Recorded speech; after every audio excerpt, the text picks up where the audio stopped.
They're charged in connection with the brutal death of his 8-year-old daughter, took the stand in his own trial today. 38-year-old Cledir Barros is charged with child cruelty after his daughter was beaten to death with a rolling pin. Atlanta News First, Adam Murphy, live at the Gwinnett County Justice Center on Langley Drive in Lawrenceville. Adam, good evening. Good evening, Sean. This is the first time while covering this trial which I've seen Cledir Barros get emotional inside the courtroom while trying to defend his own innocence. Just imagine, my daughter has passed away, my kids are taken, and everything that I work for and strive for is taken away in that same day. Overcome with emotion on the witness stand, 38-year-old Cledir Barros claimed his innocence before a judge and jury on Friday. He's charged with child cruelty in connection with the death of his 8-year-old daughter, Syra. His wife, Natiela, is charged with the murder. She told me that she had killed Syra. She had struck Martha in Creole, is killed.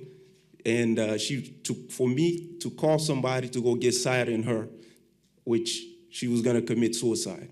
According to investigators, on January 30th, stepmother Natiela Barros was angry with Syra while homeschooling her and allegedly hit her in the back of the neck with a wooden rolling pin while the girl's father, Cledir, was at work.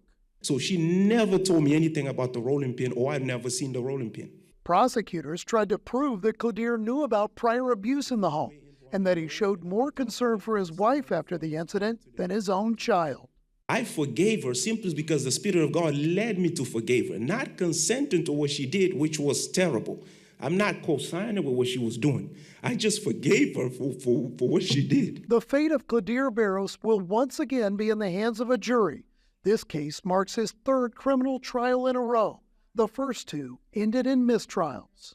So the day after she murdered your child, you said that you missed her. So I have her 3 kids, sir. So I'm just trying to support her, encourage her, because I know what she has to go through now. And the trial will resume first thing Monday morning with closing arguments, followed by jury deliberations. Live at the Gwinnett County Justice Center in Lawrenceville, Adam Murphy, Atlanta News First.